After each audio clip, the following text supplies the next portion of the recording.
guys? Hey, William Inferno here today with a new review on one of the first summer sets that I have, Lego Bionicle Skull Warrior. Sorry, okay, I'm better now. So here is Skull Warrior on the cover, and here's his mask that he comes with, and I'll go over the new parts over here in a second.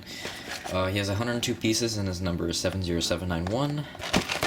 And on the back here, it shows his functions, and him, of course, in a 1-to-1 scale of his mask. Over here we have the combiner model. In my opinion, it doesn't look too good because of the colors, but that's up to you guys in the very end. Then we have the comic here, Toa entering the city. The Skull Warriors, because it's plural, are attacking, and they hit Kopaka's mask off, and he takes it, and then the Toa go after him. So that's it for the box. Let's get to the newer parts or recolors. First off, we have this Kopaka Mask of Ice in kind of a trans blue melded with gold, so it's kind of infected. That's what the trend is now, infected masks. So it's a pretty cool mask. So yep, it's a recolor. And we have this new ribcage piece. Now this ribcage piece is attached by one ball joint onto a torso. It has a lot of ribs, it's very bony, and in my opinion it looks like ice, like glassy, it basically looks like glass because it just looks so icy. It's pretty cool. I like it. We have this recolored printed chest piece with this design on it with a chain going in. We have some spikes and some ribs and red and blue and silver and white in there, which is his color scheme. Then we have this new blade piece, which in my opinion is really cool, and it definitely reminds me of like the older Bionicle, like how the parts they looked rugged and detailed. That's what this blade piece reminds me of, so I like it. This is another thing that kind of reminds me of the older Bionicle. It's very detailed, it's very rugged, and I'm pretty sure it's meant to resemble a piece of decaying fur. I could be wrong, it could be a piece of just decaying armor, but I know it's decaying because, you know, that's basically what the armor piece is meant to represent. It's really cool, has a lot of detail, so I like this new armor add-on. Then we have this new bone piece. Now, when I say bone piece, this is literally a bone piece. It has the design of like a human bone with the... I'm sorry, I definitely went to health class, but I can't remember really the name of what you'd call all these little parts, but it definitely does look like a bone. Without armor, you can't attach any armor to that except for here, unless you just want to make it an arm, but yeah, you get what I mean. This piece right here is not new, but like this is a recolor, the eye stalk in trans orange, so that's cool. Then we have the new mask in gunmetal. So this mask is really cool. It's very detailed. I like it. It's pretty small though, like if you... I'm sorry, hold on. Okay, it's pretty small, as you can kind of tell. So I want to put it... Oh, wait, there's one more thing. I wanted to tell you, I didn't want to take it apart, but this piece right here is a recolor in trans blue on his bow. And then, I don't know if we've ever gotten a silver body before. Like, this is actually a silver-colored torso. But if we have, then you can point that out to me. Alright, I'll be back in a second. Alright, well, here is Skull Warrior himself, all built up. First, I'm going to go over him with the bow in his hand. So, with the bow in his hand, he does have quite a bit of articulation. He, with the gear function, actually, it doesn't really hinder it. It makes it more mobile, actually, with the effect of moving his arm up and down like that.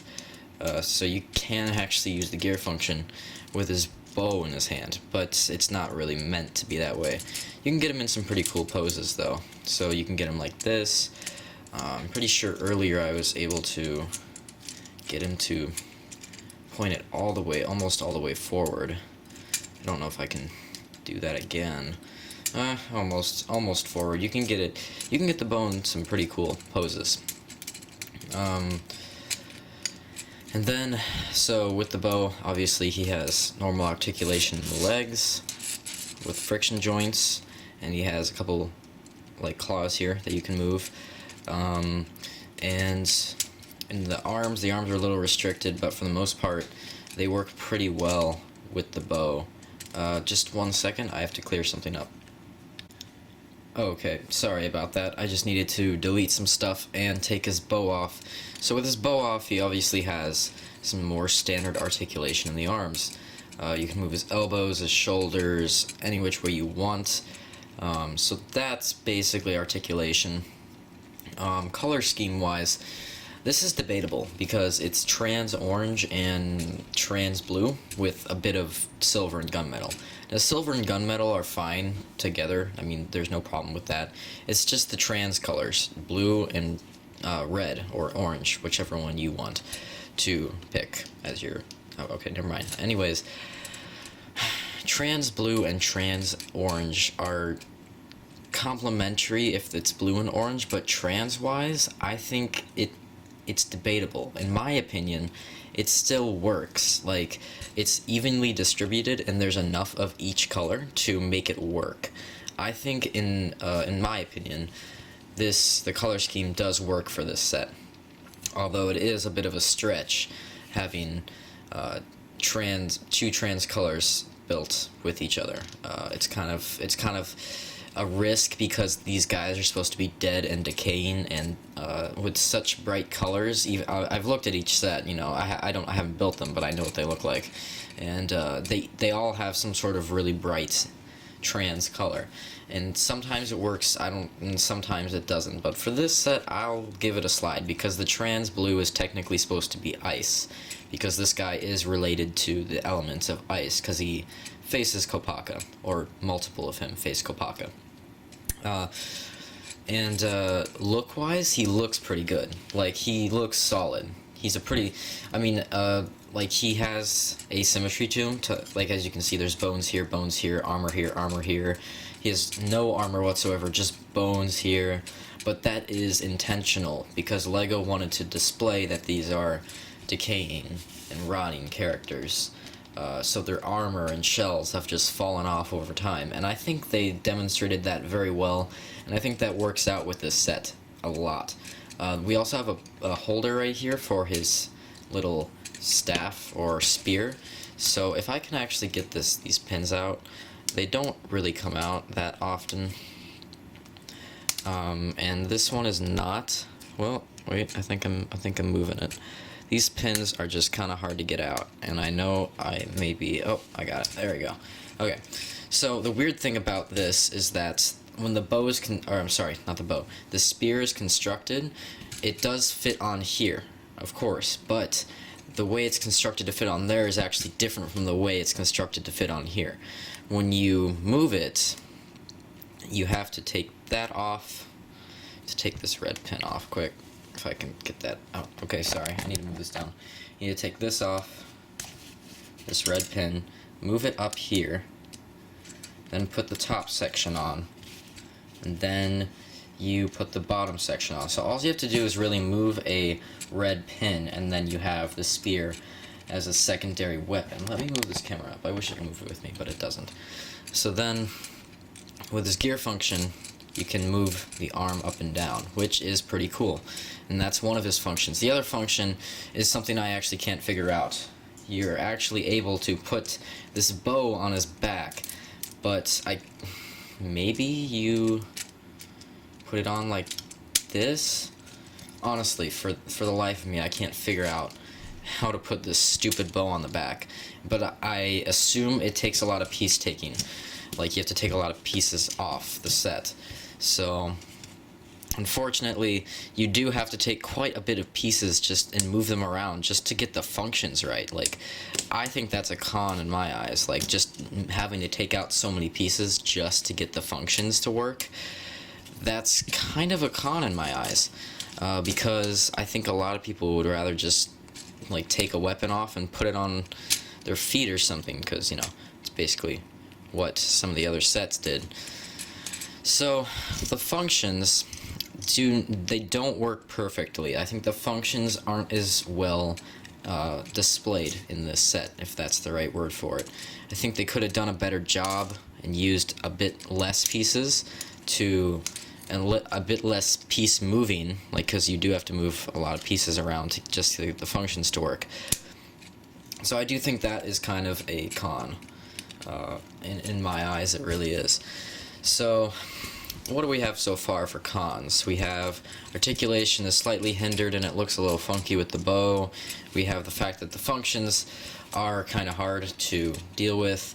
Oh, another con that I noticed is if you try to just stand them up normally, that's fine, but if you take the bow off, which I can just do quick again here, I guess, if you really want me to, but that happens. See, the bow kind of, it helps with the stability of the set. So basically there's so much going on back here. We have the gear function, we have the holder for this, and there's so much bulk back here that if you take the bow off, because it balances the stability, it will fall unless you inch this guy's body forward like that, and that kind of looks weird. So that's another con, but for the most part the pros are pretty good too. You know, the color scheme is a pro, the articulation is a pro. The whole fact that they tried to put a function in there was a pro, even though it didn't work, which was a con. So, and then the mask function, that's obviously pretty cool. And then the other pro is that it comes with this mask. This is a pretty sweet mask. So, all in all, this is not my favorite. I'm going to state that right now. This is kind of like, it's hard to explain. It's like a, I'll just leave him sitting like this. I'm sorry, I can't deal with this. It's not the worst set ever.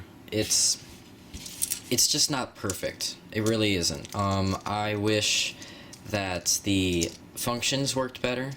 I wish this guy could articulate just a little bit more, and the color scheme is very risky, but it works. So, oh, there is also one more function I guess I forgot to show you, but I feel like everyone knows this function by now.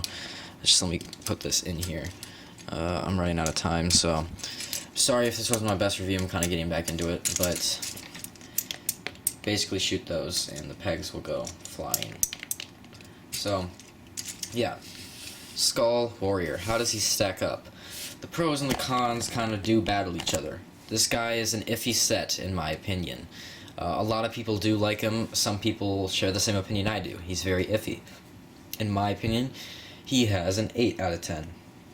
I really do like the look of him. Just looking at him, he's pretty cool. But when you really get down to the bare details, he's not as amazing as he seems. So this has been my review on Skull Warrior of LEGO Bionicle 2015.